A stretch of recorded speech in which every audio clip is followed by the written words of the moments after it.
নিয়েছি ময়দা আর দিচ্ছি নুন, সাদা তেল,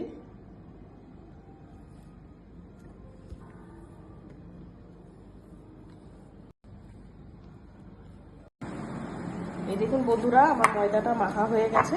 এবারে সাদা তেল দিয়ে ময়দাটার মধ্যে মাখিয়ে তেলটাকে ভালো করে বন্ধুরা এবার তেল দিয়ে মাখিয়ে নিয়েছি ময়দাটাকে। এবারে ঘন্টাখানিকের জন্য 1 ঘন্টার মতো বন্ধুরা তেলটা গরম হয়ে গেছে। এবারে চিকেন স্টাফিংটা করার জন্য আমি এখানে নিয়ে নিয়েছি 300 গ্রাম চিকেন কিমা করে নিয়েছি ছোট ছোট করে, আর দিয়ে দিচ্ছি পেঁয়াজ। তেলটা গরম হয়ে গেছে। আর কিছু চামচের মতো নুন,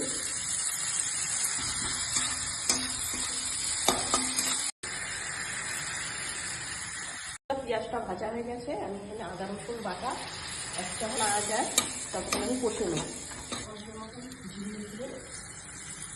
কাশ্মীরি লঙ্কা দিয়ে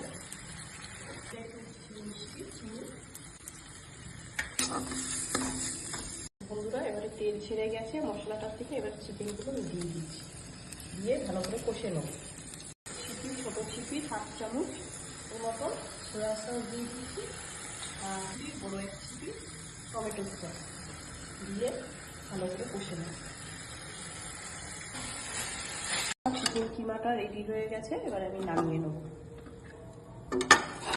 তৈরি করে নিয়েছি, তার জন্য দিয়ে নিলাম 2 চামচ, এখানে 1 চামচ দিয়েছি, আর এই 1 চামচে দিয়ে দিচ্ছি কর্নফ্লাওয়ার, আর দেবো সাদা তেল।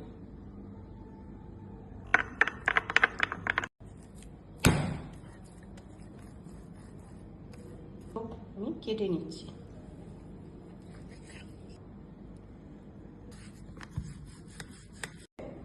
কোটিংটা লাগিয়ে নিচ্ছি স্টেপ।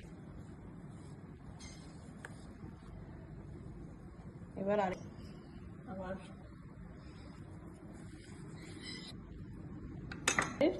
চারটে আমি রুটি একসাথে রেখে দিয়েছি। এবারে মুড়িয়ে নিচ্ছি, নেবো আবার আবার ময়দা দুটো আমি 4 কোনা করে কেটে নেবো। এবার মাঝখানে দিয়ে